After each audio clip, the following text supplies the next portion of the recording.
ቅድሚያ ሰላምታ ሰላምና ቅን መረዳት ለማንኛውም ሕያው አድማጭ በማንኛውም ጊዜና ቦታ። በመቀጠል ስለ ግብር። ይህ ግብር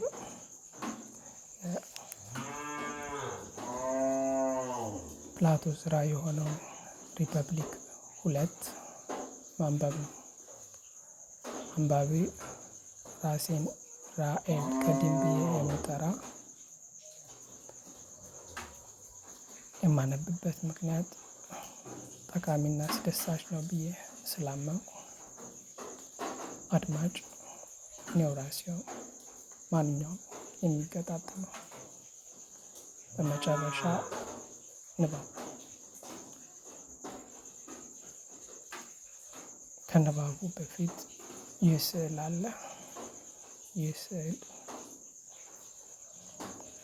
አሃ ወየ በገደ ዘሃ ጠከለመነሰፈጸቀረተ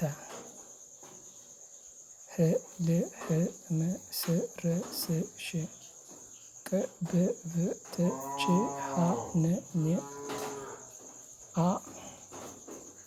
እክክውእ ዝዥ ይድጅግጥጭጽ ማለት ነው። ጽጽፍበ ይህ በራይት የተሳለ ሲሆን በጅምን የተስተካከለው ደግሞ መሀል ላይ ያለው አልፍ ሀውት ወይም ሆይ ዋዌ የየማን በቤት ገግመል ደድልት ዛይ ሀውት ጠይት ከካፍ ለላም መማይ ነነሐስ ሰውት ፋፌ ፀሐይ ወይም ጻዲቅ ቀቆፍ ራስ ተው።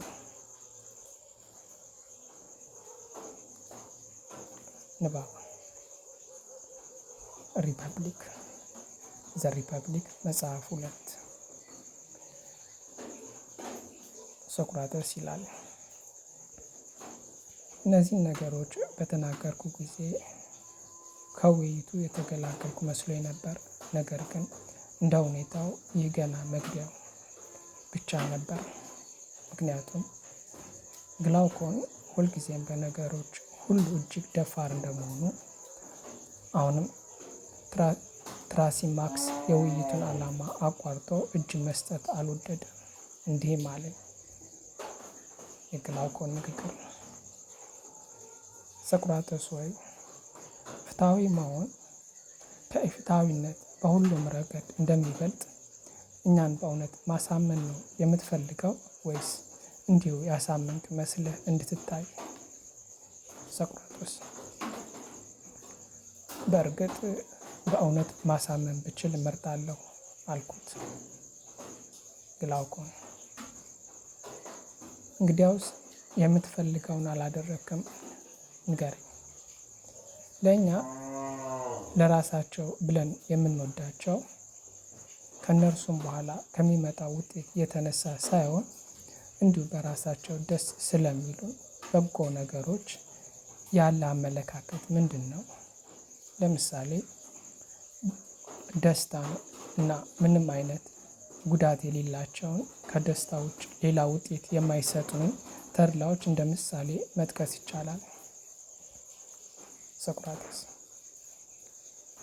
አሁን እንደዚህ ያለ የበጎ ነገር አይነት ያለ ይመስለኛል አልኩት። ግላውኮን ደግሞስ ለራሳቸውም ስንል እንዲሁም ከእነርሱ ለምናገኘው ውጤት ስንል የምንወዳቸው ሌላ አይነት በጎ ነገሮች አሉን? ለምሳሌ ማሰብ፣ ማየት እና ጤና። እነዚህ ነገሮች በሁለት ምክንያት የምንወዳቸው ይመስለኛል። ሶቅራጥስ አዎን አልኩት። ግላውኮን ሶስተኛ አይነት የበጎ ነገር ክፍል ይታይሃልን? ለምሳሌ አካላዊ ልምምድ፣ በታመም ጊዜ የምንወስደው ሕክምና ወይም ገንዘብ የምናገኝባቸው ሌሎች ስራዎች። እነዚህ ነገሮች በራሳቸው አድካሚና አስቸጋሪ ቢሆኑም ለምናገኘው ክፍያና ውጤት ስንል ግን እንፈልጋቸዋለን እንጂ ለራሳቸው ብለን የምንወዳቸው አይደሉም። ሶቅራጥስ አሁን እንዲህ ያለው ሶስተኛ ክፍልም አለ። ታዲያ ምን ልትል ፈልገህ ነው? ግላውኮ ፍትህን ከየትኛው ክፍል ትመድባታለህ? ሶቅራጥስ እኔም ከሁለተኛውና ከሁሉም ይበልጥ ውብ ከሆነው ክፍል እመድባታለሁ። ይህ ማለት ደስተኛ መሆን የሚፈልግ ሰው ለራሷም ሲል እንዲሁም ከእርሷ ለሚገኘው ውጤት ሲል ሊወዳት የሚገባት ነች። ግላውኮ ነገር ግን የብዙሃኑ አመለካከት እንዲህ አይደለም። እነርሱ ፍትህን የሚወዷት በዚያ አድካሚና አስቸጋሪ በሆኑ ሶስተኛ ክፍል ውስጥ ነው። ፍትህን የምንፈጽመው ለዝናና ለክብር ስንል ብቻ እንጂ በራሷ ብትሆን መራራና ልንሸሻት የምንፈልጋት እንደሆነች ያስባሉ። ግላውኮ ሶቅራጥስ ወይ ትራሲማከስ እንደ እባብ በንግግር በቀላሉ የተማረከ ይመስለኛል። እኔ ግን ስለ ፍትህና ስለ ኢፍትሐዊነት ገና አልረካውም። በእያንዳንዱ ነፍስ ውስጥ ያለችውን የራሳቸውን ኃይልና ምንነት እንጂ ስለሚያመጡት ጥቅም ወይም ዝና መስማት አልፈልግም። ስለዚህ አንተ ከፈቀድክ እንዲህ አደርጋለሁ። የትራሲማከስን ሙግት አድሳለሁ። በመጀመሪያ ሰዎች ስለ ፍትህ አመጣጥና ባህሪ ምን እንደሚሉ እነግርሃለሁ። በሁለተኛ ደረጃ ሰዎች ፍትሐዊ የሚሆኑት በፈቃዳቸው ሳይሆን እንደ አስፈላጊነቱ እንጂ እንደ በጎ ነገር ስላልቆጠሩት መሆኑን አስረዳሃለሁ። በሶስተኛ ደረጃ ደግሞ የኢፍትሐዊ ሰው ህይወት ከፍትሐዊ ሰው ህይወት እንደሚበልጥ የሰዎችን ሀሳብ አቀርባለሁ። ሶቅራጥስ ወይ እኔ ራሴ እንዲህ ብዬ አላስብም። ነገር ግን የትራሲማከስ እና የሌሎች ሰዎች ድምፅ በጆሮዬ ላይ እየጮኸ ሲያስቸግረኝ ፍትህ ከኢፍትሐዊነት በራሷ እንደምትበልጥ የሚያሳይ በቂ ማስረጃ ካንተ ገና አልሰማሁም። ግላውኮ እንግዲያውስ ስማ፣ ፍትህ ምንድን ነች? አመጣጧስ እንዴት ነው? ለሚለው ጥያቄ ሰዎች የሚሰጡት ምላሽ እንዲህ ነው። ኢፍትሐዊነት መፈጸም በባህሪው በጎ እንደሆነ፣ ኢፍትሐዊነት መቀበል ግን ክፉ እንደሆነ ይናገራሉ። ነገር ግን ኢፍትሐዊነትን በመቀበል የሚመጣው ጉዳት ኢፍትሐዊነትን በመፈጸም ከሚገኘው ጥቅም እጅግ ይበልጣል። ስለዚህ ሰዎች ሁለቱንም ቀምሰው ሲያዩ ማለትም ኢፍትሐዊነትን የመፈጸም አቅም አጥተውና ጉዳቱን ግን መከላከል አቅቷቸው ሲቸገሩ አንዱን ላለማድረግና ሌላውን ላለመቀበል ሲሉ እርስ በርሳቸው ስምምነት አደረጉ። በዚህም ምክንያት ሕግጋትንና ውሎችን መመስረት ጀመሩ። በሕግ የታዘዘውንም ሕጋዊና ፍትሐዊ ብለው ጠሩት። የፍትህ አመጣጥና ባህሪ ይህ ነው።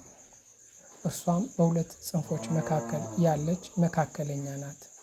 ይኸውም ኢፍትሐዊነትን ፈጽሞ ሳይቀጡ ከመቅረት ከሁሉ የላቀ በጎና ኢፍትሐዊነትን ሲፈጸምባቸው ለመበቀል አቅም ከማጣት ከሁሉ የከፋው ክፉ መካከል ያለች ናት።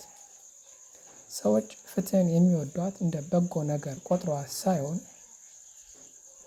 ኢፍትሐዊነትን ለመፈጸም የሚያስችል ጥንካሬ ስለሌላቸው ብቻ ነው። ግላውኮ ፍትህን የሚለማመዱ ሰዎች ይህን የሚያደርጉት ያለ ፈቃዳቸውና ኢፍትሐዊነትን ለመፈጸም አቅም በማጣታቸው መሆኑን በሚከተለው ምናባዊ መንገድ ይበልጥ ግልጽ አድርገን ማየት እንችላለን። ለፍትሐዊም ሆነ ለኢፍትሐዊ ሰው የፈለጉትን ለማድረግ የሚያስችል ነፃነት ብንሰጣቸውና ፍላጎታቸው ወዴት እንደሚመራቸው ብንከተላቸው ፍትሐዊም ሰው ቢሆን ከሌላው የበለጠ የማግኘት ስሜት ወደሚመራው ወደዚያው የኢፍትሐዊነት መንገድ ሲያመራ እናገኘዋለን። ማንኛውም ተፈጥሮ ይህንን መንገድ እንደ በጎ ነገር ቢመኘውም በሕግ ኃይል ግን እኩልነት እንዲያከብር ይገደዳል። የምለው አይነት ነፃነት ሊገኝ የሚችለው ደግሞ ስለ ሊዲያዊ ጊጊስ አያት እንደሚነገረው አይነት ኃይል ቢኖራቸው ነው። ግላውኮን ይቀጥላል። እርሱ በወቅቱ የሊዲያ ገዢ የነበረ ንጉሥ እረኛ ነበር። አንድ ወቅት ታላቅ ዝናብና የመሬት መንቀጥቀጥ ሆነና ከብቶች በሚሰማሩበት ቦታ ላይ መሬቱ ተሰነጠቀ፣ ጥልቅ ገደልም ተፈጠረ። እርሱም በዚህ ተደንቆ ወደ ገደሉ ወረደ። በዚያም ሌሎች ብዙ የሚደንቁ ነገሮችና በውስጡ መስኮቶች ያሉት አንድ ግዙፍ የነሐስ ፈረስ ተመለከተ። በውስጡም ከሰው በላይ የሆነ ግዙፍ በድን ወይም ሬሳ አገኘ። በበድኑም እጅ ላይ ከነበረው የወርቅ ቀለበት በስተቀር ምንም አልለበሰም ነበር። ደግሞአለው፣ በድኑም እጁ ላይ ከነበረው የወርቅ ቀለበት በስተቀር ምንም አልለበሰም ነበር። ቀለበቱን ወስዶ ወጣ። እረኞች እንደ ልማዳቸው ለንጉሱ ወርሃዊ ሪፖርት በሚያቀርቡበት ወቅት እርሱም ቀለበቱን እንደለበሰ በመካከላቸው ተገኘ። በዚያም ተቀምጦ ሳለ የቀለበቱን ዕንቁ ወደ ውስጠኛው የእጅ መዳፍ ሲያዞረው ለተቀመጡት ሰዎች የማይታይ ሆነ። እነርሱም ስለ እርሱ እንደሌለ አድርገው ማውራት ጀመሩ። እርሱም ተደንቆ ቀለበቱን ድጋሚ ወደ ውጭ ሲያዞረው ድንገት ታያቸው። ይህንንም ኃይል ደጋግሞ በመፈተን አረጋገጠ። ግላውኮን ይቀጥላል። ይህን ኃይል መያዙን ሲረዳ ወደ ቤተ መንግስት ከሚላኩት መልእክተኞች መካከል አንዱን እንዲሆን አደረገ። እዚያም እንደደረሰ ንግስቲቱን አታለለ። ከእርሷም ጋር በማበር ንጉሱን ገደለና መንግስቱን ተቆጣጠረ። አሁን እንዲህ ያሉ ሁለት ቀለበቶች ቢኖሩና አንዱን ፍትሐዊ ሰው ሌላው ደግሞ ኢፍትሐዊ ሰው ቢያጠልቁት ፍትሐዊ ሰው በፍትህ መንገድ ላይ ይጸናል ብሎ የሚያምን ሰው ይኖራልን? የፈለገውን ነገር ያለምንም ፍርሃት ከገበያ መውሰድ፣ ወደ ፈለገው ቤት ገብቶ ከፈለገው ጋር መተኛት፣ የፈለገውን መግደልና ከእስር ቤት ማስፈታት በሚችልበት፣ በአጠቃላይ በሰዎች መካከል እንደ አምላክ መሆን በሚችልበት ሁኔታ ውስጥ ሆኖ እጁን ከሌላው ንብረት የሚገታ የብረት ባህሪ ያለው ሰው ያለ አይመስለኝም። ሁለቱም የሚያደርጉት ነገር አንድ አይነት ይሆናል። ይህም ፍትህ በራሷ በጎ ሆና ሳይሆን የግል ጉዳት ስለሚፈራ ብቻ እንደምትከበር ትልቅ ማስረጃ ነው። ግላውኮን ይቀጥላል። አሁን ደግሞ በእነዚህ በሁለት ሰዎች ህይወት ላይ የምንሰጠውን ፍርድ በተመለከተ ፍጹም ፍትሐዊ የሆነውና ፍጹም ኢፍትሐዊ የሆነው ሰው ለይተን ብንመለከታቸው በትክክል መፍረድ እንችላለን። ይህንንም መለያ የምናደርገው ኢፍትሐዊ ከሆነ ሰው ምንም አይነት ኢፍትሐዊነት ባለመቀነስ፣ ፍትሐዊ ከሆነውም ሰው ምንም አይነት ፍትሐዊነት ባለመቀነስ ነው። ይልቁንም እያንዳንዳቸው በየራሳቸው መንገድ ፍጹም እንዲሆኑ እናደርጋለን። በመጀመሪያ ኢፍትሐዊ ሰው እንደ ጎበዝ ባለሙያ ይሁን። ለምሳሌ አንድ ጎበዝ መርከብ መሪ ወይም ሐኪም በሙያው የሚችለውንና የማይችለውን ለይቶ እንደሚያውቅ፣ የሚቻለውን ለመስራት እንደሚሞክር፣ ስህተት ሲፈጠርበትም ወዲያው እንደሚያርም ሁሉ ኢፍትሐዊ ሰው በደልን ሲፈጽም ሳይታወቅበት ለማምለጥ የሚችል ፍጹም ባለሙያ ይሁን።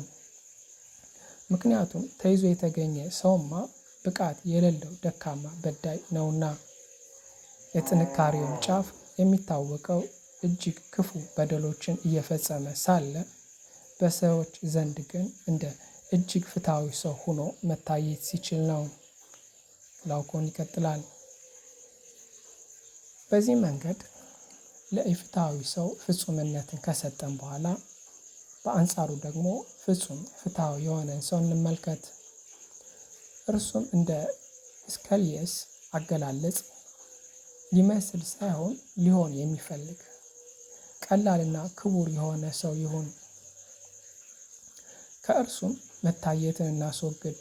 ምክንያቱም ፍትሐዊ መስሎ ከታየ በዚያው ለዝናውና ለመታየቱ ሲባል ክብርንና ሽልማትን ያገኛል። በዚህ ጊዜ ደግሞ የከበረው ለፍትህ ተብሎ ይሁን ወይም ለሽልማቱና ለክብሩ ግልጽ አይሆንም። ስለዚህ ከፍትሐዊነት በስተቀር ሁሉም ነገር ከእርሱ እንግፈፍ። ምንም አይነት በደል ሳይፈጽም በሰዎች ዘንድ ግን እጅግ ኢፍትሐዊ የሚል ዝና ይኑረው። በዚህም ፍትሐዊነቱ ለሞትና ለነውር ዝና በሚሰጠው መከራ ይፈተን። እስከ ሕይወቱ ፍጻሜ ድረስ ሳይዋዥቅ በጽናት ይቁም። በዚህ መንገድ ሁለቱን ወደ ጽንፍ ሲደርሱ አንዱ በፍትሐዊነት ሌላው በኢፍትሐዊነት ከሁለቱ የትኛው ይበልጥ ደስተኛ እንደሆነ ማየት እንችላለን። ሶቅራጠስ ቀጥል። አይ ግላውኮን ሆይ እነዚህን ሁለት ሰዎች ለፍርድ እንዲቀርቡ ስታዘጋጃቸው ምንኛ በሚገርም ብቃት አጸዳሃቸው አልኩት። ግላውኮን አለ፣ የቻልኩትን ያህል አድርጌያለሁ አለ። እንግዲህ ሁኔታው እንዲህ ከሆነ በሁለቱም ላይ የሚደርሰውን ውጤት መግለጽ አስቸጋሪ አይሆንም። እንደዚህ ያለው ፍትሐዊ ሰው በሰዎች ዘንድ በዳይ ተብሎ የተፈረጀው ይገረፋል፣ ይሰቃያል፣ በሰንሰለት ይታሰራል፣ ዓይኖቹ በጋለ ብረት ይጠፋሉ። በመጨረሻም የስቃይ ሁሉ ስቃይ ደርሶበት ይሰቀላል። በዚህም ጊዜ ሊመስል ሳይሆን ሊሆን መፈለግ ለሰው ልጅ እንደማይጠቀም ይረዳል። ኢፍትሐዊ ሰው ግን ማታለልን አውቆበታልና በከተማዋ ይነግሳል፣ ከሚፈልገው ቤተሰብ ሚስት ያገባል፣ ልጆቹንም ለፈለገው ይድራል፣ በንግድም ይበለጽጋል። ምክንያቱም በደልን ለመፈጸም አያፍርምና። ከአማልክትም ዘንድ ቢሆን ለጋስ መስዋዕቶችንና ታላላቅ ስጦታዎችን በማቅረብ ከፍትሐዊ ሰው በላይ በአማልክት ዘንድ የተወደደ ይሆናል። ስለዚህ ሶቅራጦስ ወይ ሰዎችና አማልክት ለኢፍትሐዊ ሰው ከፍትሐዊ ሰው ይበልጥ የተሻለ ሕይወት አዘጋጅተውለታል ይባላል። ሶቅራጠስ እኔም አንድ ነገር ለመናገር አቅጄ ነበር። ነገር ግን የግላውኮን ወንድም አዲማንተስ እንዲህ ሲል ጣልቃ ገባ። የአዲማንተስ ንግግር ሶቅራጠስ ወይ ሙግት በዚች ብቻ የተገታ ይመስልሃልን?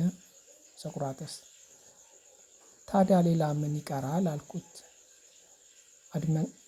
አድሚናተስ ከሁሉም በላይ ሊነገር የሚገባውና እጅግ አስፈላጊ የሆነው ነጥብ ገና አልተነካም አለኝ። ሶቅራጠስ እንግዲያውስ ወንድም ለወንድም ይድረስለት እንደሚባለው አንተም ወንድምህን እርዳው። ምንም እንኳ እርሱ የተናገረው እኔን ለማሸነፍ በቂ ቢሆንም አንተ የምትጨምረው ካለ ቀጥል አልኩት። አድሚናተስ እሺ ስማ። አሁን ደግሞ የዚህን ሙግት ተቃራኒ አመለካከት እንመርምር። ይኸውም ሰዎች ፍትህን የሚያወድሱበትና ኢፍትሐዊነትን የሚነቅፉበት መንገድ ማለቴ ነው። አባቶች ለልጆቻቸው እንዲሁም ሌሎች መካሪዎች ሁሉ ለሚንከባከቧቸው ወጣቶች ፍትሐዊ መሆን ይገባል ብለው ሲመክሯቸው ፍትህን በራሷ ስላከበሯት አይደለም፣ ይልቁንም ከእርሷ የሚገኘውን ጥሩ ስም በማሰብ ነው። አድሚናተስ ልጆቻቸው ፍትሐዊ ሆነው ቢታዩ ከዚሁ ዝና የተነሳ የመንግስት ስልጣንን፣ ጋብቻና ግላውኮን ቅድም የዘረዘራቸውን ሽልማቶች ሁሉ ከሰዎች ዘንድ እንደሚያገኙ ይነግሯቸዋል። ከዚህም በላይ እነዚህ መካሪዎች ከአማልክት ዘንድ የሚገኘውን ክብርንም ይጨምራሉ። ሆሜር እና ሄሶድ እንደሚሉት አማልክት ለጻድቃን ሰዎች የሚሰጧቸው በረከቶች እጅግ ብዙ ናቸው። ሄሶድ ኦክ ዛፎች በላያቸው ላይ አክሮን፣ በመካከላቸውን ንቦች ይይዛሉ፣ በጎቹም በሱፍ ይከብዳሉ ይላል። ሆሜርም በተመሳሳይ ሁኔታ እንደ ቅን ንጉሥ ዝና ምድር ስንዴና ገብስን ትሰጣለች፣ ዛፎችን በፍራፍሬ ይከብዳሉ፣ ባህርም አሶችን ትሰጣለች ይላል። አድማንተስ ሙሴዎስ ወይም ገጣሚዎች እንደማለት ነው እና ልጁ ደግሞ ከዚህ የበለጠ ድንቅ የሆኑ ሽልማቶች ከአማልክት ዘንድ ለጻድቃን ይሰጣሉ። እነርሱ እንደሚሉት ጻድቃን ወደ ሲኦል ወርደው ለበዓል በተዘጋጀ ቦታ ላይ ይጋበዛሉ። በዚያም በዘላለማዊ ስካር ውስጥ እንዲቆዩ ይደረጋል። ይህም ለበጎነት የሚሰጥ ከሁሉ የላቀ ሽልማት እንደሆነ አድርገው ይገልጹታል። ሌሎች ደግሞ የአማልክት በረከት ለልጅ ልጅ እንደሚተርፍ ይናገራሉ። ነገር ግን ለኃጢአተኞችና ለኢፍትሐዊ ሰዎች የሚሰጡት ቅጣት በጭቃ ውስጥ እንዲቀበሩና በወንፊት ውሃ እንዲቀዱ ማድረግ ነው። እነዚህ ሰዎች በሕይወት ሳሉ ቢሆን ግላውኮን ፍትሐዊ መስለው ነገር ግን በደል ለሚፈጽሙት የደረሰባቸው መከራዎች ሁሉ እንደሚቀበሉ አድርገው ይገልጻሉ።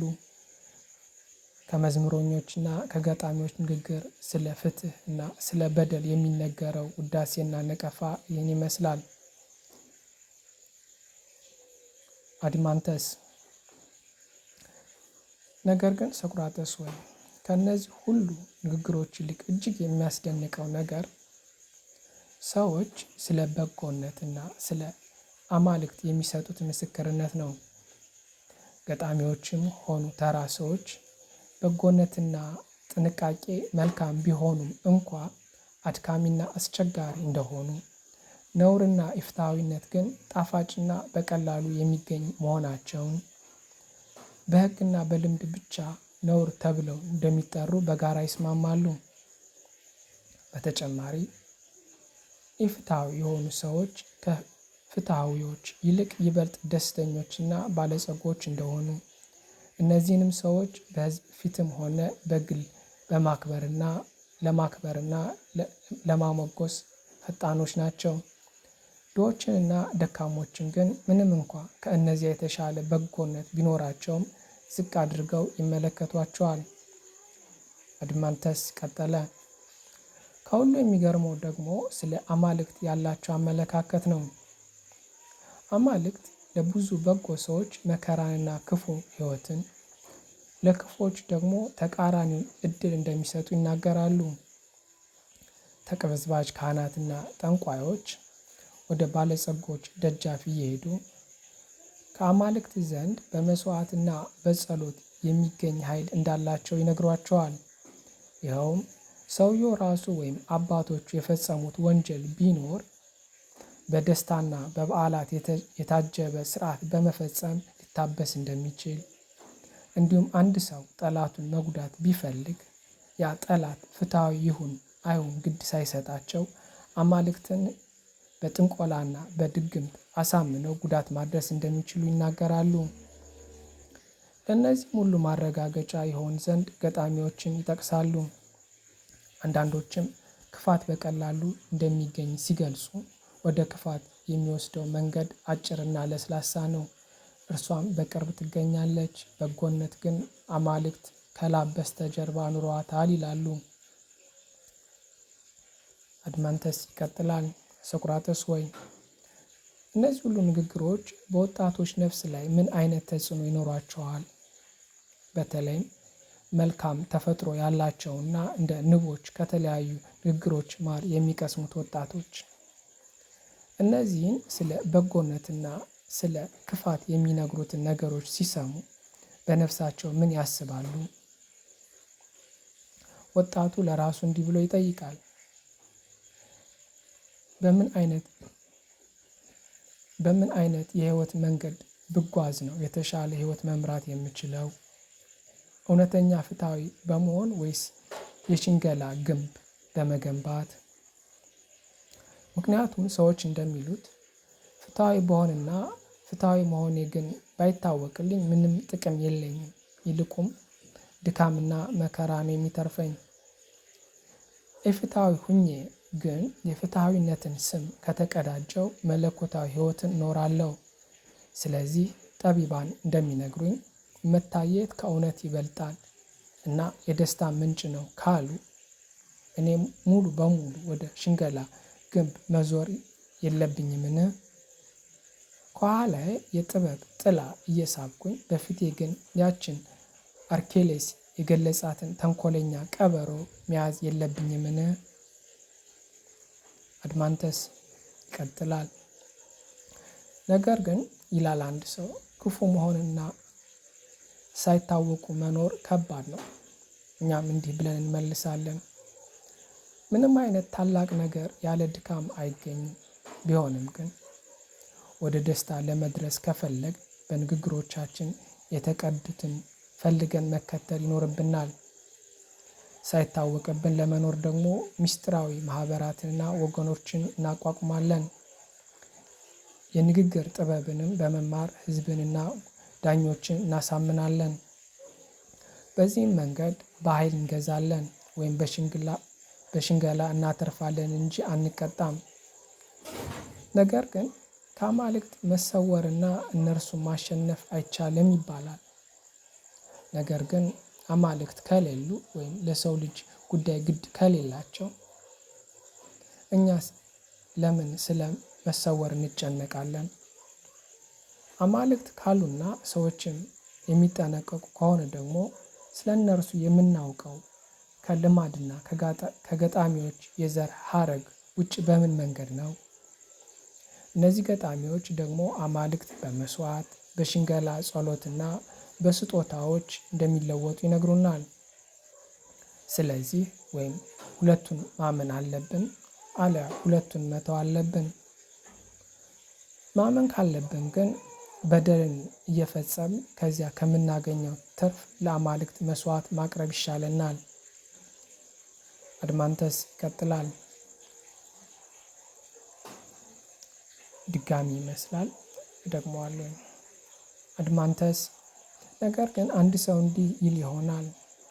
ሁልጊዜ ክፉ ሆኖ ተሰውሮ መኖር ቀላል አይደለም።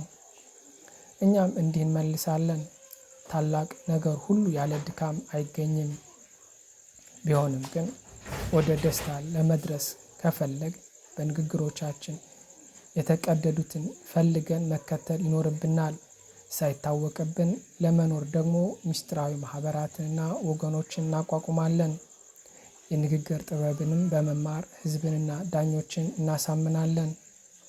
በዚህ መንገድ በኃይል እንገዛለን ወይም በሽንገላ እናተርፋለን እንጂ አንቀጣም። ስለዚህ ሶቅራጥስ ወይ የፍትሃዊነት መንገድ ትተን ፍትህን የምንመርጥበት ምን ምክንያት አለን? ምክንያቱም እንደ ጠቢባኑና እንደ ብዙሃኑ አመለካከት ከሆነ ከፍትሃዊነት ጋር የታጀበ የሐሰት ደግነት ካሳየን በአማልክትም ሆነ በሰዎች ዘንድ በሕይወት እያለንና ከሞትንም በኋላ የምንመኘውን ሁሉ እናገኛለን። ታዲያ ይህ ሁሉ እየተባለ በነፍሱ በስጋውም በሀብቱ አንዳች ጥንካሬ ያለው ሰው ፍትህን ሊያከብር ይችላልን? ፍትህን ሲያወድሱ ሰምቶስ ላለመሳቅ እንዴት ይቻላል? አድማንተስ ይቀጥላል። በእርግጥ አንድ ሰው እኔ የምለውን ስህተት መሆኑን ማረጋገጥ ቢችልና ፍትህ ከሁሉ ይበልጣል የሚል እምነት ቢኖረው ደግሞአለው። በእርግጥም አንድ ሰው እኔ የምለውን ስህተት መሆኑን ማረጋገጥ ቢችልና ፍትህ ከሁሉ ይበልጣል የሚል እምነት ቢኖረው በዳዮችን ይቅር ይላቸዋል እንጂ አይቆጣባቸውም። ምክንያቱም እንዲህ ያለው ሰው ፍትህን የሚከተለው ወይ ከመለኮታዊ ባህሪው ተነስቶ በደልን ስለሚጠላ አሊያም እውነተኛ እውቀትን አግኝቶ ከበደል ስለሚርቅ እንደሆነ ያውቃል።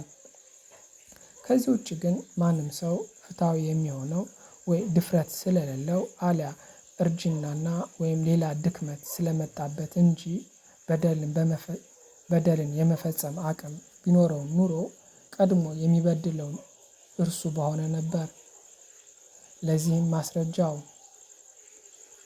እንዲህ አይነት ሰዎች አቅም ወይም ስልጣን ባገኙ ቅጽበት የቻሉትን ያህል በደል ለመፈጸም ፈጣኖች መሆናቸው ነው። አድማንተስ ይቀጥላል። የዚህ ሁሉ ንግግር ምክንያት ሶቅራጥስ ሆይ ግላውኮንና እኔ መጀመሪያ የጀመርነው ሙግት ነው። ይኸውም አንተ ፍትህን የምታወድሱ ሁሉ ይኸውም በድጋሚ ነው። እናንተ ፍትህን የምታወድሱ ሁሉ ከእርሷ ስለሚገኘው ዝና፣ ክብርና ሽልማት እንጂ ስለ ራሷ ባህሪ ስታወድሱ አልተሰማችሁም የሚለው ነው። እናንተ ሁላችሁም እንዲሁም ሶቅራጥስ አንተ ራስህ ፍትህ በራሷ በነፍስ ውስጥ ስላላት ኃይል እንጂ ከሽልማቷ የተነሳ ስታመሰግናት አልሰማሁም። ስለዚህ ሶቅራጥስ ሆይ ፍትህ ከኢፍትሐዊነት እንደምትበልጥ ብቻ ሳይሆን እያንዳንዱ በባለቤቱ ነፍስ ላይ በራሱ የሚያሳድረውን ተጽዕኖ ከአማልክትና ከሰዎች የተሰወረ ቢሆንም እንኳ አንዱ እንዴት በጎ ሌላው ደግሞ እንዴት ክፉ እንደሆነ አሳየኝ። በንግግርህ ውስጥ ሽልማቶችንና ዝናን አስወግድ። ምክንያቱም ዝናን ካላስወገድክ አንተ እያመሰገንክ ያለኸው ፍትህን ሳይሆን ፍትሃዊ መስሎ መታየትን ነው ማለት ነው። ሶቅራጥስ ጀመረ። እኔም ይህን በሰማው ጊዜ ሁልጊዜም በግላውኮንና በአድማንተስ ተፈጥሮ እገረም ነበር። አሁን ግን ይበልጥ ተደነቅኩና እንዲህ አልኳቸው። እናንተ የዚያ የታወቀው ሰው አሪስጦን ልጆች ሆይ ግላውኮን በፍቅር በነበረበት ወቅት የማግራን ጦርነት ተከትሎ የእናንተን ዝና ያወደሰበትና ያ የግጥም መጀመሪያ በእርግጥ ለእናንተ የሚገባ ነው። እርሱ እንዲህ ይላል። የአሪስጦን ልጆች ሆይ መለኮታዊ ዘሮች እናንተ ናችሁ፣ የታዋቂው ሰው የክብር ልጆች። ይህም ወዳጆቼ ሆይ በእርግጥም ለእናንተ የሚስማማ ይመስለኛል። ምክንያቱም ስለ ኢፍትሐዊነት እንዲህ ያለ ጥልቅ ሙግት ማቅረብ ችላችኋል። ነገር ግን ኢፍትሐዊነት ከፍትህ ይበልጣል ብላችሁ አላመናችሁም። በእርግጥም መለኮታዊ ባህሪ ነው። እናንተ በዚህ እንዳልተሸነፋችሁ የማምነውም በባህሪያችሁ ስለምተማመን ነው እንጂ አሁን ካቀረባችሁት ንግግርማ ቢሆን ኑሮ ጠራጠር ነበር። ነገር ግን ባመንኳችሁ ቁጥር ምን ብዬ መልስ መስጠት እንዳለብኝ ግራ ይገባኛል። ምክንያቱም በአንድ በኩል ትራሲማከስ የተናገረውን በማፍረስ ፍትህ ከበደል እንደምትሻል ያቀረብኩት ማስረጃ በቂ እንዳልነበረ እናንተ አረጋግጣችሁብኛልና እናም መርዳት አልችልም። በሌላ በኩል ደግሞ ፍትህ በጆሮዬ እየተሰደበች እያለች እኔ በሕይወት እያለሁና ድምፅን ማውጣት እየቻልኩ ካረዳኋት ይህ ኃጢአት ይሆናል ብዬ እሰጋለሁ። ስለዚህ ባለኝ አቅም ሁሉ ፍትህ መከላከል ከሁሉ የተሻለ መንገድ ይመስለኛል። ሶቅራጥስ ቀጠለ። ግላውኮንና ሌሎችም በምንም አይነት መንገድ ፍትህን እንዳልተዋትና ምንነቷንና ጥቅሟን እንድመረምር ተማጸኑኝ። እኔም ያሰብኩትን እንዲህ አልኳቸው። ይህ የምንፈልገው ምርምር ቀላል አይደለም። ይልቁንም የሰላ እይታ የሚጠይቅ ነው። እኛ ደግሞ ያንን ያህል ብልሆች ስላልሆን ጥናቱን እንዲህ ብናደርገው ይሻላል ብዬ አስባለሁ። አንድ ሰው በትናንሽ ፊደላት የተጻፈው ጽሑፍ ከሩቅ ሆኖ እንዲያነብ ቢታዘዝና እርሱ ደግሞ አይኑ ደካማ ቢሆን፣ በሌላ በኩል ደግሞ ያ ጽሑፍ በትልልቅ ፊደላት በትልቅ ሰሌዳ ላይ ተጽፎ ቢገኝ መጀመሪያ ትልልቁን አንብቦ ከዚያ ትንንሾቹን ያንኑን እንደሚሉ ማረጋገጡ ታላቅ እድል አይሆንምን? አድማንተስ ይመልሳል። በእርግጥም እድል ነው። ነገር ግን ሶቅራጦስ ሆይ ይህ ከፍትህ ምርምር ጋር ምን ግንኙነት አለው? ሶቅራጥስ አለ እነግርሃለሁ። ፍትህ በግለሰብ ነፍስ ውስጥ እንዳለች ሁሉ በትልቅ ደረጃ ደግሞ በከተማ ውስጥ የለችምን? አድማንተስ አለች። ሶቅራጥስ ከተማ ደግሞ ከግለሰብ ትበልጣለችን? አድማንተስ መለሰ አዎ ትበልጣለች። ሶቅራጥስ እንግዲያውስ ፍትህ በትልቅ ነገር በከተማዋ ውስጥ በሰፊውና በግልጽ ተጽፋ ልትገኝ ትችላለች። ስለዚህ ከፈቀዳችሁ መጀመሪያ በከተማዋ ውስጥ ፍትህ ምን እንደሆነ እንመርምር። ከዚያም ወደ ግለሰብ ተመልሰን በትልቁ ውስጥ ያየነውን ቅርጽ በትንሹ በግለሰብ ውስጥ እንፈልገዋለን። ሶቅራጥስ ቀጠለ እንግዲያውስ ከተማ የምትመሰረተው እያንዳንዳችን ራሳችን ለመቻል ስለማንችልና ነገር ግን ብዙ ነገሮች ስለሚያስፈልጉን ይመስለኛል። ወይስ ከተማ የምትመሰረትበት ሌላ ምክንያት ያለ ይመስልሃል? አድማንተስ ሌላ ምንም ምክንያት የለም። ሶቅራጥስ በዚህ መንገድ አንዱ ሰው ለአንዱ ፍላጎት አንዱን ለሌላው ደግሞ ሌላውን ሰው በመፈለግ ፍላጎቶቻችን ብዙ በመሆናቸው ብዙ ሰዎችን በአንድ የመኖሪያ ቦታ እንሰበስባቸዋለን። ለዚህም ስብስብ ከተማ የሚል ስም እንሰጠዋለን አይደለምን? አድማንተስ በትክክል። ሶቅራጥስ ይቀጥላል እንግዲህ አንድ ሰው ለሌላው የሚሰጠው ወይም ከሌላው የሚቀበለው ነገር ቢኖር ይህንን የሚያደርገው ለራሱ ጥቅም እንደሚሆን በማሰብ ነው። አድማንተስ ያለ ጥርጥር። ሶቅራጥስ ተከተለ እንግዲህ እኛ በንግግራችን ከተማን ከመሰረቷ እንገንባት። እደግመዋለሁ። ተከተለ እንግዲህ እኛ በንግግራችን ከተማን ከመሰረቷ እንገንባት። ከተማዋ የሚፈጥራት ደግሞ የእኛ ፍላጎት ነው። አድማንተስ መለሰ እንዴታ? ሶቅራጥስ ነገር ግን ለመኖር አስፈላጊ ከሆኑት ነገሮች ሁሉ መጀመሪያውና ትልቁ ምግብ ነው። አድማንተስም በእርግጥም። ሶቅራጥስ ሁለተኛው ቤት ሲሆን ሶስተኛው ደግሞ ልብስና መሰል ነገሮች ናቸው። አድማንተስ ልክ ነው። ሶቅራጥስም አስተውል እንግዲህ ከተማችን ለእነዚህ ሁሉ ፍላጎት በቂ ትሆን ዘንድ ስንት ሰዎች ያስፈልጓታል? አንዱ ገበሬ፣ ሌላው ቤት ሰሪ፣ ሌላው ደግሞ ሸማኔ መሆን የለባቸውምን? እዚህ ላይ ደግሞ ጫማ ሰሪ ወይም ለአካል ፍላጎት የሚሆን ሌላ ባለሙያ እንጨምራለን አንጨምርምን? እደግመዋለሁ ይሄን አስተውል እንግዲህ ከተማችን ለእነዚህ ሁሉ ፍላጎት በቂ ትሆን ዘንድ ስንት ሰዎች ያስፈልጓታል? አንዱ ገበሬ፣ ሌላው ቤት ሰሪ፣ ሌላው ደግሞ ሸማኔ መሆን የለባቸውምን? እዚህ ላይ ደግሞ ጫማ ሰሪ ወይም ለአካል ፍላጎት የሚሆን ሌላ ባለሙያ እንጨምር። አድማንተስ በእርግጥም እንጨምር። ሶቅራጥስ ቀጠለ ስለዚህ እጅግ ድሃ የምትባለው ከተማ እንኳ ከ4 ወይም ከ5 ሰዎች ልትገነባ ትችላለችን? አድማንተስ ይመስላል። ሶቅራጥስም ነገር ግን አሁን እያንዳንዱ ሰው ስራውን ለሁሉም በጋራ መስራት አለበትን?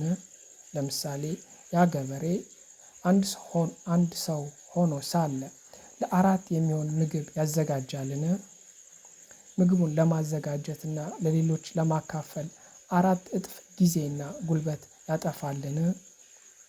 ወይስ እነርሱን ችላ ብሎ ለራሱ ብቻ የሚሆን ምግብ በሩብ ጊዜ ውስጥ ያዘጋጃል? በቀረው 3/4ኛ ጊዜ ውስጥ ደግሞ አንዱን ለቤት ግንባታ፣ ሌላውን ለልብስ ዝግጅት፣ ሌላውን ደግሞ ለጫማ ዝግጅት ያውላልን? ሌሎች በማገልገል ራሱን ሳያደክም የራሱን ጉዳይ ብቻውን ይከውናልን? አድማንተስ ሶቅራጥስ ወይ የመጀመሪያው መንገድ ስራ መከፋፈል ለሁሉም የቀለለ ይመስለኛል። ሶቅራጥስም አሁን ደግሞ ይህን ተመልከት። አንድ ሰው ብዙ ጥበቦችን ቢለማመድ ይሻላልን? ወይስ እያንዳንዱ ሰው በአንድ ጥበብ ላይ ብቻ ቢሰማራ?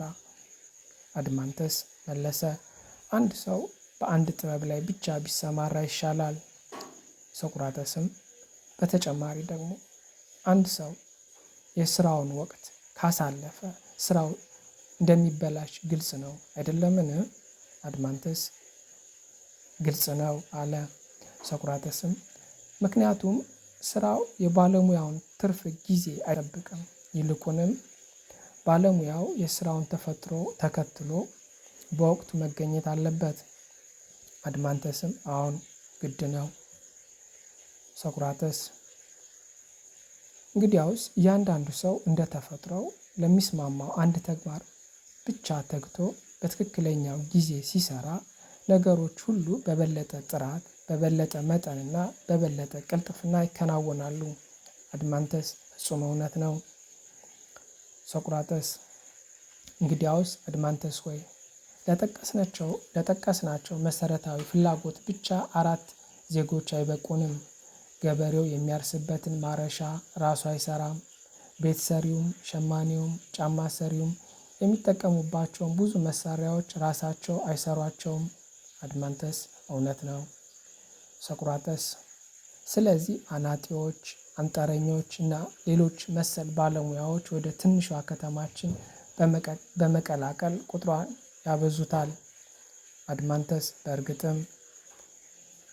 ሶቅራተስ ነገር ግን ገበሬው የሚያርስበት በሬ፣ ቤት ሰሪውም የሚጭንበት እንስሳ፣ ሸማኔውና ጫማ ሰሪውም ሱፍና ቆዳ እንዲያገኙ እረኞችና የከብት ጠባቂዎች ሳይጨመሩባት ከተማዋ ገና ትልቅ አትሆንም? አድማንተስ እነዚህ ሁሉ ያሉባት ከተማማ ትንሽ ልትባል አትችልም። ሶቅራተስ ደግሞስ ከተማዋን የሚያስፈልጓት ነገሮች በሙሉ በዚያው በከተማ ውስጥ ብቻ ይገኛሉ ብሎ ማሰብ ፈጽሞ የማይቻል ነው። አድማንተስ የማይቻል ነው። ሶቅራተስም እንግዲያውስ የሚያስፈልጓትን ነገሮች ከሌላ ሀገር የሚያመጡ ተጨማሪ ሰዎች ያስፈልጋሉ።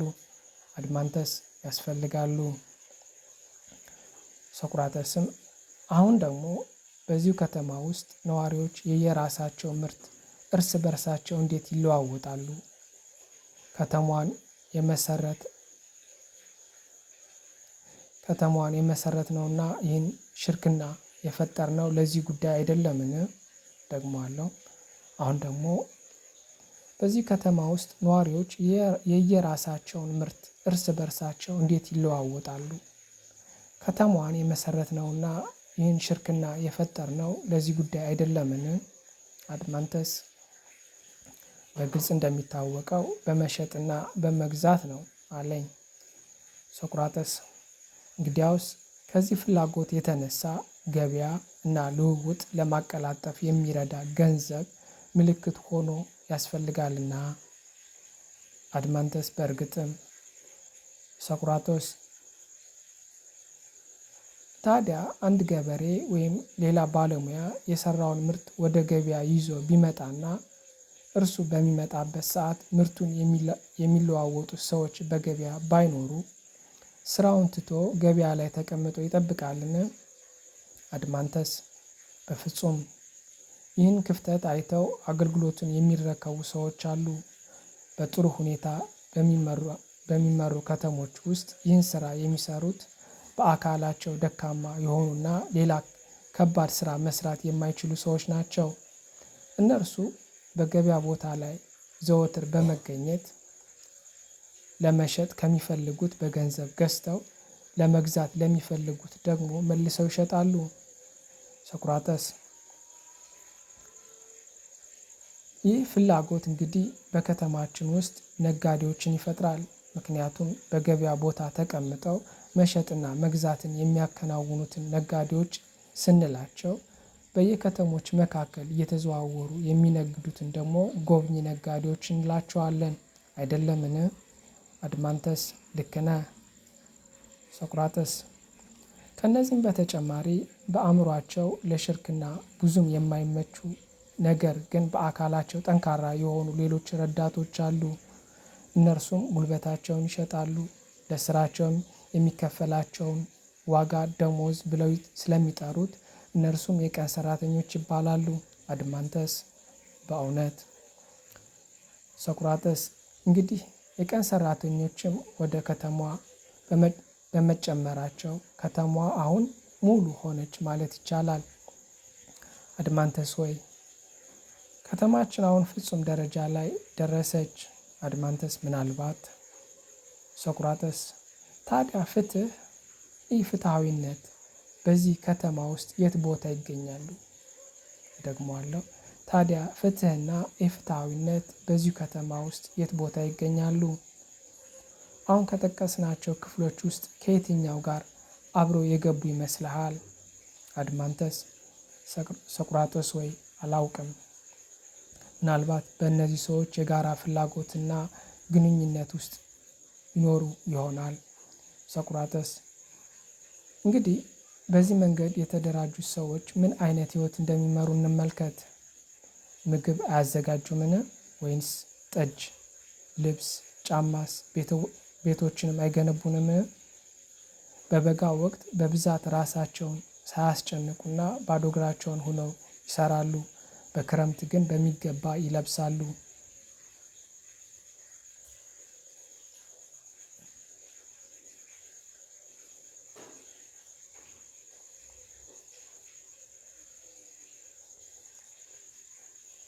ደግሞአለሁ። እንግዲህ በዚህ መንገድ የተደራጁት ሰዎች ምን አይነት ህይወት እንደሚመሩ እንመልከት። ምግብ አያዘጋጁምን? ወይንስ ጠጅ፣ ልብስስ፣ ጫማስ ቤቶችንም አይገነቡንም? በበጋ ወቅት በብዛት ራሳቸውን ሳያስጨንቁና ባዶ እግራቸውን ሆነው ይሰራሉ።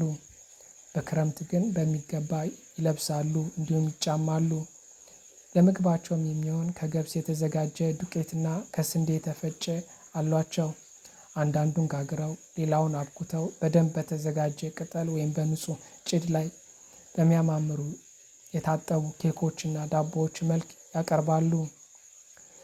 እነርሱና ልጆቻቸውን በባህር ዛፍና በወይራ ቅጠል በተሰሩ አልጋዎች ላይ ተኝተው ወይን እየጠጡና በራሳቸው ላይ የአበባ ጉንጉን ደፍተው አማልክትን ያመሰግናሉ። እርስ በርሳቸውም ደስተኛ በሆነ ማህበራዊ ህይወት ይኖራሉ። ከሚኖራቸው ሀብት በላይም ልጅ አይወልዱም። ይህም ድህነት ወይም ጦርነት በመፍራት ነው። ግላውኮን ጣልቃ በመግባት ሶቅራጥስ ወይ እነዚህ ሰዎች ያለ ወጥ ወይም ያለ ቅመም ነው የሚመገቡት? ሶቅራጥስ እውነት ነው። ቅመም እንዳላቸው ረሳው።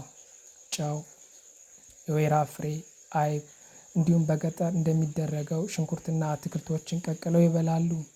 ለጣፋጭ ምግብም የበለስ ፍሬ፣ አተርና ባቄላ እናቀርብላቸዋለን። እንዲሁም የወይራ ፍሬና የአኮር ፍሬዎች በእሳት ላይ ጠብሰው በመጠነኛ ወይን ይበላሉ። በዚህ መንገድ በሰላምና በጤና ይኖራሉ። እድሜያቸውም ተራዝሞ ለልጆቻቸው እንዲህ ያለውን ህይወት አውርሰው ያልፋሉ። ግላውኮን ሶቅራጥስ ሆይ የአሳማዎችን ከተማ የምትመሰርት ቢሆን ኑሮ ከዚህ የተለየ ምን ትመግባቸዋለህ?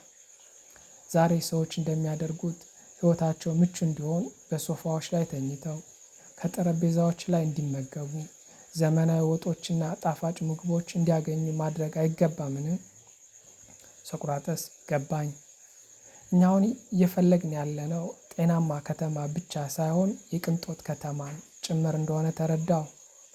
ምናልባት ይህ መጥፎ ላይሆን ይችላል። ምክንያቱም እንዲህ ያለው የታወከች ከተማ ስንመረምር ፍትህና ኢፍትሐዊነት በከተማ ውስጥ እንዴት እንደሚበቅሉ ልናውቅ እንችላለንና። እውነተኛዋና ጤናማዋ ከተማ ግን ቅድም የገለጽኳት ናት ብዬ አምናለሁ። ነገር ግን ያበጠች ከተማን ማየት ከፈለጋችሁ ምንም አይከለክለንም። ያች የመጀመሪያዋ ከተማና ያ የአኗኗር ዘይቤ አሁን ለብዙዎች አይበቃም። ሶፋዎች፣ ጠረጴዛዎችና ሌሎች የቤት እቃዎች ያስፈልጋሉ። ቅመማ ቅመሞች፣ ሽቶዎች፣ ጋለሞታዎች፣ ጣፋጭ ምግቦችና ልዩ ልዩ ዝግጅቶችም እንዲሁ።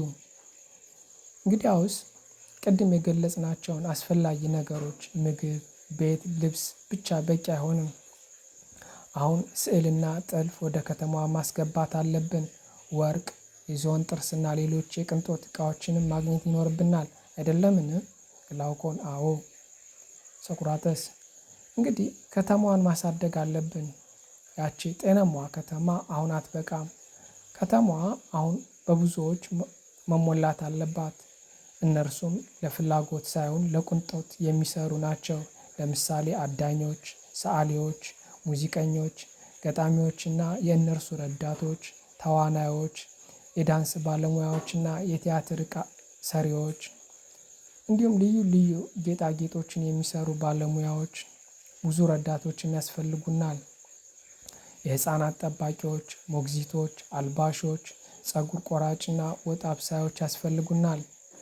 በተጨማሪ አሳማዎችን የሚጠብቁ ሰዎች ያስፈልጉናል። እነዚህ በመጀመሪያዋ ከተማ አልነበሩም፣ አሁን ግን ያስፈልጋሉ። ሌሎች ብዙ እንስሳትን ለሚበሉ ሰዎች አስፈላጊ ናቸው። እንግዲህ ግላውኮን ሆይ ያች የቀድሞዋ መሬት ለቀድሞዎቹ ነዋሪዎች በቂ የነበረች ቢሆንም አሁን ግን ለእነዚህ ሁሉ አዳዲስ ነዋሪዎች እንድትበቃ ትንሽ ትሆንብናለች። ወይንስ ሌላ ሀሳብ አለ? ግላውኮን አሁን በእርግጥ ትንሽ ትሆናለች። ሶቅራጠስ እንግዲያውስ ለከብቶቻችን ማሳመሪያና ለግብርናችን የሚሆን በቂ መሬት እንዲኖረን ከጎረቤቶቻችን መሬት ላይ መቁረስ ይኖርብናል። እነርሱንም በተመሳሳይ መልኩ አስፈላጊ ከሆነው ፍላጎታቸው አልፈው ወሰን በሌለው የሀብት ክምችት ውስጥ ከገቡ የእኛን መሬት ለመውሰድ አይመጡምን? ግላውኮን ሶቅራጠስ ወይ የግድ ይመጣሉ። ሶቅራጠስ ከዚህ በኋላ እንግዲህ ጦርነት ውስጥ እንገባለን ግላውኮን፣ ወይስ ምን ይሆናል ብለህ ታስባለህ? ግላውኮን አሁን ልክ እንደዚሁ ጦርነት ውስጥ እንገባለን። ሶቅራጠስ አሁን ጦርነት በራሱ መጥፎ ይሁን ጥሩ አንዳች ነገር እንናገር። ነገር ግን የጦርነት መነሻው ምን እንደሆነ ተረድተናል። ይኸውም ለከተማዋ ሆነ ለግለሰቡ የመከራ ሁሉ ምንጭ የሆነው ያ ወሰን የለሽ ፍላጎት መሆኑን አወቅ። ግላውኮን በእርግጥ። ሶቅራጠስ እንግዲህ ጓደኛዬ ሆይ ከተማዋ አሁንም ይበልጥ ማደግ አለባት። አነስተኛ ሳይሆን አንድ ሙሉ ሰራዊት ወደ ከተማዋ ማስገባት አለብን። ይህም ሰራዊት ለከተማዋ ጥበቃ ሲልና እኛ አሁን የዘረዘርናቸውን ንብረቶች ለመከላከል ሲል ከወራሪዎች ጋር ይዋጋል። ግላውኮን ለምን እኛ ራሳችን መዋጋት አንችልምን? ሶቅራጠስ ቅድም እኔ እናንተ ከተማዋን ስንመሰርት የተስማማንበት መርህ ትክክል ከሆነ አንችልም። ይኸውም አንድ ሰው ብዙ ስራዎችን በጥሩ ሁኔታ መስራት አይችልም የሚል ነው። ግላውኮን ትክክል ነህ። ሶቅራጠስ ታዲያ በጦርነት የመዋጋት ጥበብ የራሱ የሆነ ሙያ አይደለምን? ግላውኮን በእርግጥ ሙያ ነው። ሶቅራጠስ ታዲያ የጫማ ሰሪነት ጥበብ ከወታደርነት ጥበብ ይበልጣል ብለን ልንገምት እንችላለን? በፍጹም። ሶቅራጠስ እኛ ግን ጫማ ሰሪው ጫማ በመስራት ውጤታማ እንዲሆን ሌላ ስራ እንዳይሰራ ከልክለነዋል። እንዲሁም ገበሬውና ሸማኔው እንዲሁ እያንዳንዱ ሰው በተፈጥሮ የሚስማማውን አንድ ስራ ብቻ እንዲሰራ አዘናል። ታዲያ ከሁሉ የሚበልጠውና ወሳኝ የሆነውን የጦርነት ጥበብ አንድ ሰው ገበሬ ወይም ጫማ ሰሪ ሆኖ ሳለ በትርፍ ጊዜው እንዲሰራ እንፈቅዳለን? አንድ ሰው ገበሬ ወይም ጫማ ሰሪ ሆኖ ሳለ በትርፍ ጊዜው እንዲሰራው እንፈቅዳለን? የጦር መሳሪያን በእጅ መያዝ ብቻ ወታደር ያደርጋልን? አንድ ሰው ጋሻና ጦር ስለያዘ ብቻ በዚያው ቀን ጎበዝ ተዋጊ ሊሆን ይችላልን? ሌላው ቀርቶ ማንኛውም መሳሪያ ለሙያው እውቀትና ልምምድ ሳይኖረው ለአንድ ሰው ጠቃሚ ሊሆን አይችልም። እንግዲያውስ አልኩት ጠባቂያችን ከጥሩ ተፈጥሮ በተጨማሪ እንደ አንድ ጥሩ ውሻ በስሜት ረገድ ፈጣን፣ ሲያዩት ደግሞ የሚከተለውን ጠላት ለማግኘት ቅልጥፍና ያለው እንዲሁም ካገኘ በኋላ ለመውጋት ብርቱ መሆን አያስፈልገውምን? ግላውኮን እነዚህ ሁሉ በእርግጥ ያስፈልጉታል። ደግሞም በጀግነት ለመዋጋት ደፋር መሆን አለበት አይደለምን? ግላውኮን እንዴታ? ሶቅራጥስ ታዲያ ፈረስም ይሁን ውሻ ወይም ሌላ ማንኛውም እንስሳ ቁጣ ከሌለው ደፋር ሊሆን ይችላልን? ቁጣ በነፍስ ውስጥ ያለ ማንኛውም ፍርሃት የማይሸነፍና የማይደፈር የሚያደርግ ታላቅ ኃይል መሆኑ አታስተውልምን? ግላውኮን አስተውላለሁ። ሶቅራጥስ እንግዲህ የጠባቂያችን አካላዊ ባህሪያት ምን መሆን እንዳለባቸው ግልጽ ነው። ግላውኮን አዎን። ሶቅራጥስ በስሜቱ ረገድ ቁጡ መሆን እንዳለበት ታውቋል። ነገር ግን ግላውኮን ሆይ እንደነዚህ ያሉ ሰዎች እርስ በርሳቸው ለሌሎች ዜጎች ምን አይነት ጠባይ ይኖራቸዋል? እደግመዋለሁ። በስሜቱም ጠባቂው ማለት ነው ረገድ ቁጡ መሆን እንዳለበት ታውቋል። ነገር ግን ግላውኮን ሆይ እንደነዚህ ያሉ ሰዎች እርስ በርሳቸውና ለሌሎች ዜጎች ምን አይነት ጠባይ ይኖራቸዋል? በእንዲህ ያለ ተፈጥሮ እርስ በርሳቸውና ሌላውን እንዳይበሉ እንዴት እንከላከል? ግላውኮን በእውነት ሶቅራጥስ ሆይ ይህ ከባድ ነው። ሶቅራጥስ ነገር ግን ጠባቂያችን ለወዳጆቻቸው የዋህ ለጠላቶቻቸው ደግሞ ጨካኝ መሆን አለበት። ደግሞአለሁ። ነገር ግን ጠባቂያችን ለወዳጆቹ የዋህ ለጠላቶቹ ደግሞ ጨካኝ መሆን አለበት። አለበለዚያ ጠላት እስኪመጣ አይጠብቅም። እነርሱ ራሳቸው ቀድሞ ያጠፉታል። ግላውኮን እውነት ነው። ሶቅራጥስ ታዲያ ምን እናደርጋለን? ከቁጣው ጋር የዋህነት እንዴት እናጣምራለን? የዋህነትና ቁጣ ተቃራኒዎች ይመስላሉና። ግላውኮን አዎን ይመስላሉ። ሶቅራጥስ ነገር ግን ከእነዚህ አንዱን ካጣ ጥሩ ጠባቂ ሊሆን አይችልም። እነዚህን ማጣመር ደግሞ የማይቻል ይመስላል። ስለዚህ ጥሩ ጠባቂ ማግኘት የማይቻል ይመስላል። እኔም ተቸገርኩና ትንሽ ቆይቼ እንዳልኩት ወዳጄ ወይ የምንቸገረው የወሰድነውን ምሳሌ ስለረሳን ነው። በእርግጥም እነዚህን ተቃራኒ ባህሪያት በአንድ ላይ የያዙ ተፈጥሮዎች አሉ። ግላውኮን የት? ሶቅራጥስ ያንን የውሻ ተፈጥሮ ተመልከት። ጥሩ ውሻ ለሚያውቃቸው ወዳጆቹ ምንኛ የዋህ እንደሆነ፣ ለማያውቃቸው ደግሞ ምንኛ ጨካኝ እንደሆነ አታውቅምን? ግላውኮን አውቃለሁ። ሶቅራጥስ እንግዲያውስ ይህ ተፈጥሮ ይቻላል። እኛም ከተፈጥሮ ውጭ የሆነ ነገር እየፈለግን አይደለም።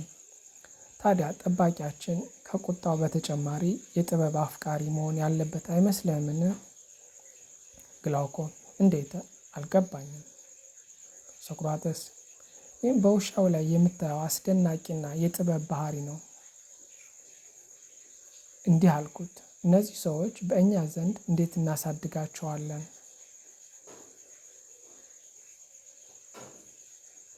በምን አይነት ትምህርት እናሰለጥናቸዋለን?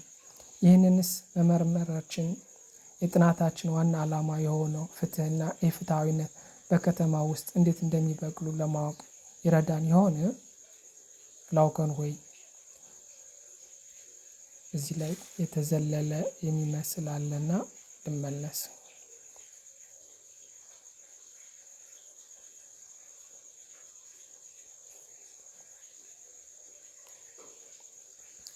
እሺ 376 ሲቀጥላለሁ።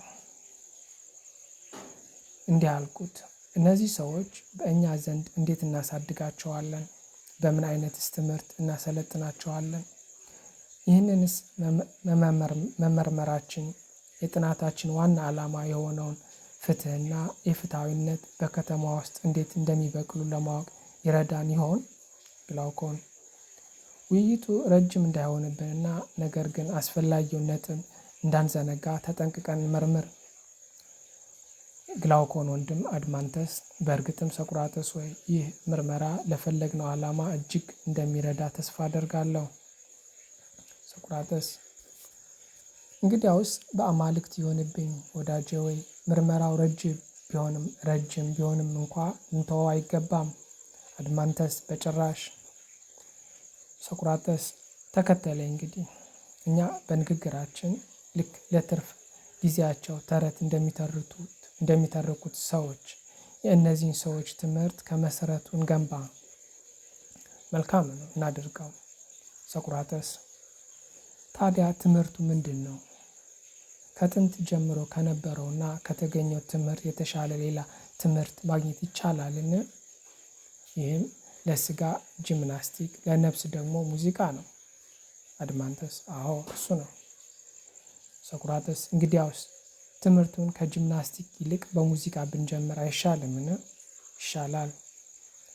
ሶቅራጥስ በሙዚቃ ውስጥ ደግሞ ተረቶችን ታካትታለህ አይደለምን? አድማንተስ አካታለሁ። ሶቅራጥስም ተረቶች ደግሞ ሁለት አይነት ናቸው።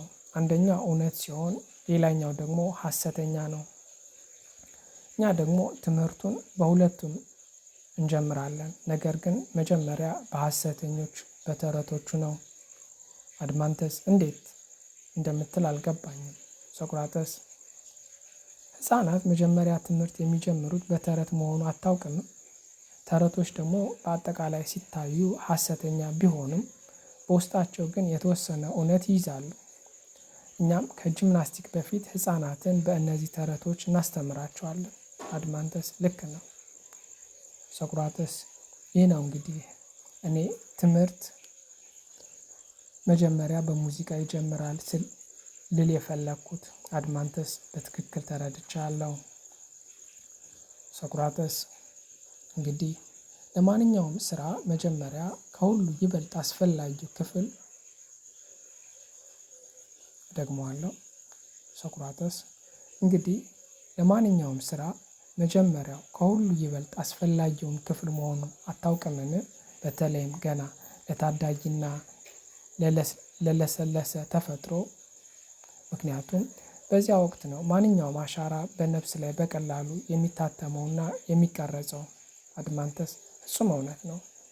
ሶቅራጥስ ታዲያ ሕፃናት አእምሯቸው ባልበሰለበት ወቅት ማንኛውም ተረት ሰምተው ለወደፊት ከምንፈልገው ባህሪ ተቃራኒ የሆኑ ሀሳቦችን በነፍሳቸው እንዲቀበሉ በቸልታ እንፈቅዳለን?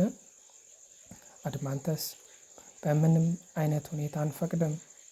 ሶቅራጥስ እንግዲያውስ በመጀመሪያ ተረት ሰሪዎችን ልንቆጣጠራቸው ይገባል። መልካም ሆኖ የተገኘው ተረት እንቀበላለን፣ መጥፎ የሆነውን ግን እንተዋለን። ሞግዚቶችና እናቶችም እነዚህን የተመረጡ ተረቶች ለሕፃናት እንዲተርኩ፣ በዚህም የሕፃናትን ነፍስ በአካላቸው ከሚሰሩት ይልቅ በእነዚህ ተረቶች ይበልጥ እንዲቀረጹ እናዛቸዋለን። አሁን ካሉት ተረቶች ውስጥ ግን አብዛኛዎቹን መተው ይኖርብናል። አድማንተስ እነዚህ የምትላቸው ተረቶች የትኞቹ ናቸው? የትኛውንስ ክፍላቸውን ነው የምትነቅፈው? ሶቅራጥስ በተለይ እነዚያ ሆሜር፣ ሄሶይድ እና ሌሎች ገጣሚዎች የተረኳቸውን ነው። ምክንያቱም እነርሱ ለሰዎች የውሸት ተረቶችን ፈጥረው ተርከዋል። አሁንም እየተረኩ ነው። አድማንተስ የምን አይነት ተረቶችን? በውስጣቸውስ ምን አይነት ጥፋት አግኝተህባቸው ነው? ሶቅራጥስ አንድ ሰው አምሳያውን ሳይመስል ሲቀር እንደሚታየው ሁሉ ገጣሚው ስለ አማልክትና ስለ ጀግኖች የሚነግረው ታሪክ የአማልክትን እውነተኛ ባህሪ የማይገልጽ ከሆነ ይህ መጥፎ ውሸት ነው። ለምሳሌ ያ ታላቁ ገጣሚ ሄሶይድ ኡራነስ ስላደረገውና ክሮኖስ ስለተቀበለው ድርጊት የፈጠረውን ተረት ከሁሉ የከፋ ውሸት ነው። ክሮኖስ በአባቱ ላይ ያደረገውና በኋላም ልጁ ዙስ በእርሱ ላይ የፈጸመው ድርጊት እውነት እንኳ ቢሆን ለሕፃናትና ላልበሰሉ ሰዎች መነገር የለበትም። ይልቁም በዝምታ መታለፍ አለበት። የግድ መነገር ካለበት ደግሞ እጅግ ጥቂት ለሆኑና ታላቅ መስዋዕትን ለምሳሌ እንደ አሳማ ሳይሆን እንደ ብርቅና ግዙፍ እንስሳን ላቀረቡ ሰዎች በሚስጥር ብቻ መነገር ይኖርበታል። ይህ የሚደረገው ጥቂት ሰዎች ብቻ እንዲሰሙት ለማድረግ ነው። አድማንተስ በእርግጥ እነዚህ ታሪኮች እጅግ አስቸጋሪ ናቸው። ሶቅራጥስ አሁን አድማንተስ ሆይ እነዚህ ታሪኮች በእኛ ከተማ ውስጥ መነገር የለባቸውም። አንድ ወጣት አባቴን ብበድል ወይም ብቀጣው ታላላቆች አማልክትም እንዲህ አድርገዋልና ጥፋት የለብኝም ብሎ እንዲያስብ መንገድ መክፈት የለብንም። አማልክት ከአማልክት ጋር እንደሚዋጉ፣ ተንኮል እንደሚሸርቡና እርስ በርሳቸው እንደሚጣሉ የሚገልጹ ታሪኮች በከተማችን መነገር የለባቸውም። ምክንያቱም እኛ የምንፈልገው ወደፊት ከተማዋን የሚጠብቁ ሰዎች እርስ በርሳቸው መጣላት እንደ ትልቅ ነውር እንዲቆጥሩት ነውና። አማልክት ዘመዶቻቸውን እንደሚበቀሉ የሚገልጹ ታሪኮችን ለወጣቶች መተረክ የለብንም። ይልቁንም ዜጎች እርስ በርሳቸው ፈጽሞ ተጣልተው እንደማያውቁና ይህም ቅዱስ ነገር እንደሆነ ሊነገራቸው ይገባል። ሄራ በልጇ እንደታሰረች፣ ሄፌስተስም እናቱን ሊረዳ ሲል በአባቱ እንደተወረወረ፣ እንዲሁም ሆሜር የገለጻቸው የአማልክት ጦርነቶች ሁሉ ወደ ከተማዋ ሊገቡ አይገባም። እነዚህ ታሪኮች በውስጣቸው ምስጢራዊ ትርጉም ቢኖራቸው እንኳን ሕፃናት ምስጢሩና ውጫዊውን ታሪክ ለይተው ማወቅ ስለማይችሉ በነፍሳቸው ላይ የሚታተመው አሻራ ሊጠፋ የማይችል መጥፎ ባህሪ ይፈጥራል። ስለዚህ ወጣቶች መጀመሪያ የሚሰሙት ተረት ለበጎነት የሚገፋፋና እጅግ ውብ መሆን አለበት። ሶቅራጠስ: አድማንተስ ሆይ፣ አንተና እኔ በዚህ ሰዓት ገጣሚዎች አይደለንም፣ ይልቁንም የከተማ መስራቾች ነን። መስራቾች ደግሞ ገጣሚዎች ታሪኮቻቸውን ሊቀዱባቸው የሚገቡትን አምሳያዎች ማወቅ ይገባቸዋል። ገጣሚዎችም ከነዚህ ቅጦች እንዲወጡ ሊፈቀድላቸው አይገባም። አድማንተስ: ልክ ነህ። ነገር ግን ስለ መለኮት ሊኖሩ የሚገባቸው እነዚህ ቅጦች ወይም ሕጎች ምንድን ናቸው? ሶቅራጠስ: ከሁሉ አስቀድሞ መለኮት ወይም ፈጣሪ ሁልጊዜም እንደ እውነቱ መገለጽ አለበት። ግጥሙ በግጥም፣ በመዝሙሩ ወይም በቲያትር ይሁን ምንም ለውጥ የለውም። አድማንተስ: አዎ መገለጽ አለበት። ሶቅራጠስ: መለኮት ደግሞ በባህሪው በጎ አይደለምን? እንዲሁም እንደ በጎ ነገር ደግሞአለው። መለኮት ደግሞ በባህሪው በጎ አይደለምን? እንዲሁም እንደ በጎ ነገር መገለጽ የለበትምን? አድማንተስ: እንዴታ። ሶቅራጠስ: ነገር ግን ምንም አይነት በጎ ነገር ጉዳት አያመጣም አይደለምን? አድማንተስ: አያመጣም። ጉዳት የማያመጣ ነገር ደግሞ ክፉ ነገር አይፈጽምም። አድማንተስ: በፍጹም። ሶቅራጠስ: ክፉ ነገር የማይፈጽም ደግሞ ለማንኛውም ክፋት ምክንያት ሊሆን አይችልም። አድማንተስ: እንዴት ሊሆን ይችላል? ሶቅራጠስ: መለኮት በጎ እስከሆነ ድረስ እርሱ የሁሉም ነገር ምክንያት አይደለም። ይልቁንም ለሰዎች ለሚደርሰው ጥቂት በጎ ነገር ምክንያት ሲሆን፣ ለሚደርሰው ብዙ መጥፎ ነገር ግን ሌላ ምክንያት መፈለግ አለበት እንጂ መለኮትን ምክንያት ማድረግ አይገባም። አድማንተስ: በጣም የምስማማበት ሀሳብ ነው። ሶቅራጠስ: እንግዲያውስ መለኮት በደልን እንደሚዘራ ወይም ክፉ መከራን ለሰዎች እንደሚሰጥ የሚገልጹትን እነዚያን የሆሜርና የሌሎች ገጣሚዎችን ስህተቶች አንቀበልም። ለምሳሌ ሆሜር በዙስ ደጃፍ ላይ 2 ጋኖች ተቀምጠዋል፣ አንዱ በዕድል በረከት፣ ሌላኛው ደግሞ በመከራ የተሞላ ይላል ግጥሙ ብሎ የተረከው ውሸት አንቀበልም። ምክንያቱም መለኮት የክፋት ሁሉ ምንጭ ተደርጎ ሊሳል አይገባውምና። ሶቅራጠስ: እንግዲያውስ አንድ ገጣሚ ስለ ኒኤብ መከራ ወይም ስለ ፔሎፐስ ልጆች ወይም ስለ ትሮይ ጦርነት ወይም ስለ ሌላ ማንኛውም እንዲህ ያለ ታሪክ ቢጽፍ ወይ እነዚህ ድርጊቶች የመለኮት ስራዎች እንዳልሆኑ እንዲናገር፣ አሊያ ደግሞ ከመለኮት ስራዎች መካከል ከሆነ አሁን እኛ እየፈለግን ያለነው ምክንያት ሊፈልግላቸው ይገባል። ይኸውም መለኮት እነዚህን ነገሮች የፈጸመው ለፍትህና ለበጎነት እንደሆነና ለተቀጪውም ጥቅም እንደነበረ ሊገልጽ ይገባዋል። ሶቅራጠስ: ነገር ግን የተቀጡት ሰዎች መከራን ስለተቀበሉ ጎስቋላዎች ናቸው። ይህንንም ያደረገባቸው መለኮት ነው ብሎ ገጣሚው እንዲናገር መፍቀድ የለብንም። ይልቁንም መጥፎዎች ሰዎች መከራ መቀበል ስለሚገባቸው ጎስቋላዎች እንደሆኑ፣ ነገር ግን ተቀጥተው ከመለኮት ዘንድ ጥቅም እንዳገኙ መናገር ይችላል። መለኮት ለሰዎች ጉዳት ምክንያት ነው የሚለውን አባባል ግን በከተማችን ውስጥ በጽኑ ልንዋጋው ይገባል። ማንም ሰው ወጣትም ይሁን ሽማግሌ በግጥምም ይሁን በንግግር እንዲህ ያለውን ንግግር እንዳይሰማ መከልከል አለብን። ምክንያቱም እንዲህ ያለው አባባል ቅዱስነት የጎደለው ለእኛ የማይጠቅምና በራሱ የሚቃረን ነውና። አድማንተስ በዚህ ሕግ እጅግ እስማማለሁ። ሶቅራጠስ እንግዲያውስ ስለ አማልክት ሊኖረን ከሚገባው ሕግና አምሳያ አንደኛው ይህ ይሁን። መለኮት የክፋት ሁሉ ምክንያት ሳይሆን የበጎ ነገር ሁሉ ምክንያት ብቻ ነው። ሁለተኛው ሕግ ደግሞ እንመልከት። መለኮት በተለያዩ ጊዜያት የተለያዩ መልክና ቅርጽ እየያዘ የሚገለጥ ጠንቋይ ይመስልሃልን? መለኮት የራሱን አምሳያ ለውጦ በብዙ ቅርጾች ይታያልን? ወይስ መለኮት ሁልጊዜም በራሱ አምሳያ የማይለወጥ ቀላል ባህሪ ነው? አድማንተስ በአሁኑ ሰዓት መልስ ለመስጠት እቸገራለሁ። ሶቅራጠስ ነገር ግን ይህን ተመልከት። አንድ ነገር ከራሱ ባህሪ ቢለወጥ ወይ በራሱ ይለወጣል ወይ ደግሞ በሌላ ነገር ተጽዕኖ ይለወጣል አይደለምን? አድማንተስ አዎን።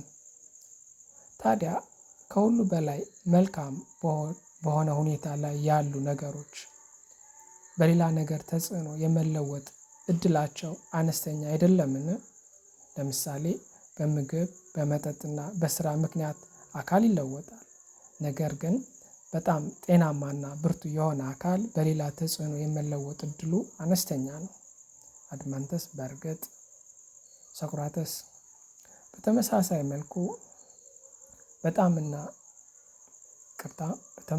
መልኩ በጣም ጀግናና ብልህ የሆነች ነፍስ በውጫዊ መታወቅ ወይም በሌላ ተጽዕኖ የመለወጥና የመናወጥ እድሏ እጅግ አነስተኛ አይደለምን? አድማንተስ አዎ። ሶቅራጠስ በአጠቃላይ በጥሩ ሁኔታ የተሰሩና በታላቅ ብቃት ላይ ያሉ ነገሮች ሁሉ ቤቶች፣ ልብሶች ወይም መሳሪያዎች በጊዜ ሂደትና በሌላ ተጽዕኖ የመለወጥ እድላቸው አነስተኛ እንደሆነ አመክኗችን ያረጋግጣል። አድማንተስ እውነት ነው። ሶቅራጠስ መለኮትና መለኮታዊ የሆኑ ነገሮች ሁሉ ደግሞ ከሁሉ በላይ መልካም በሆነ ሁኔታ ላይ ናቸው አይደለምን? አድማንተስ እንዴታ? ሶቅራጠስ እንግዲያውስ መለኮት በሌላ ነገር ተጽዕኖ መልኩንና ቅርጹን የመለወጥ እድሉ ዜሮ ነው ማለት ነው። እንግዲያውስ አልኩት መለኮት ራሱን የማይለውጥ ቢሆንም እንኳን እኛን ለማታለል እንደ ጠንቋይ በተለያዩ አምሳያዎች እየተመሰለ በዓይኖቻችን ፊት የሚገለጥ ይመስልሃልን? ምናልባት ሊሆን ይችላል።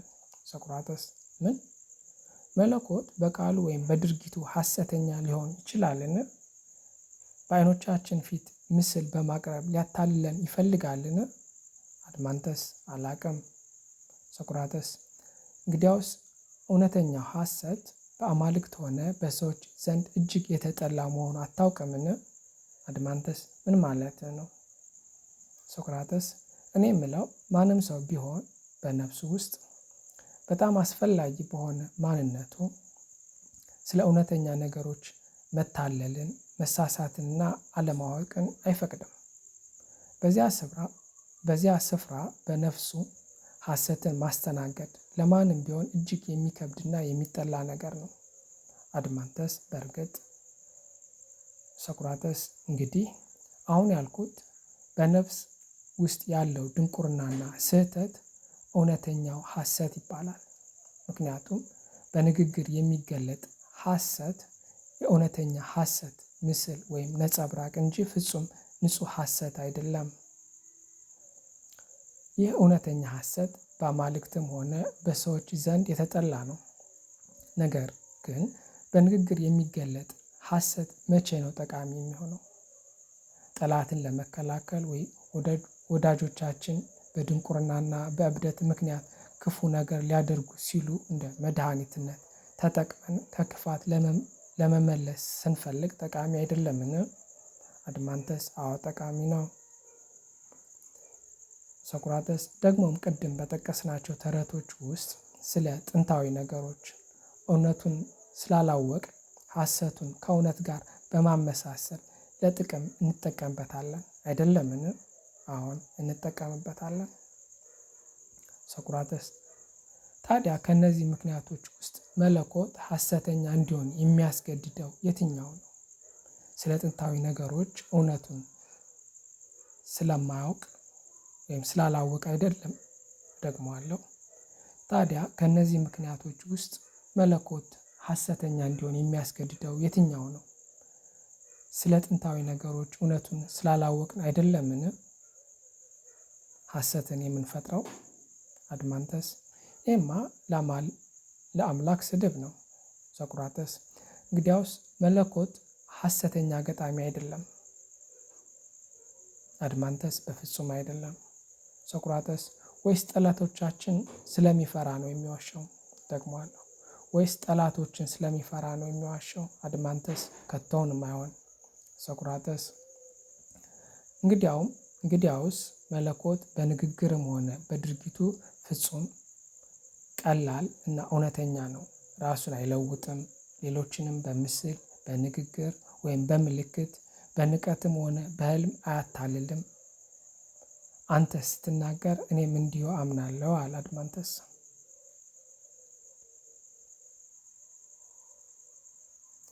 ይህን ይመስላል። ጨርሻለሁ። ይህ ትርጉም በራ አነሳሽነት ኖትቡክ ኤልኤም የተረጎመው ነው።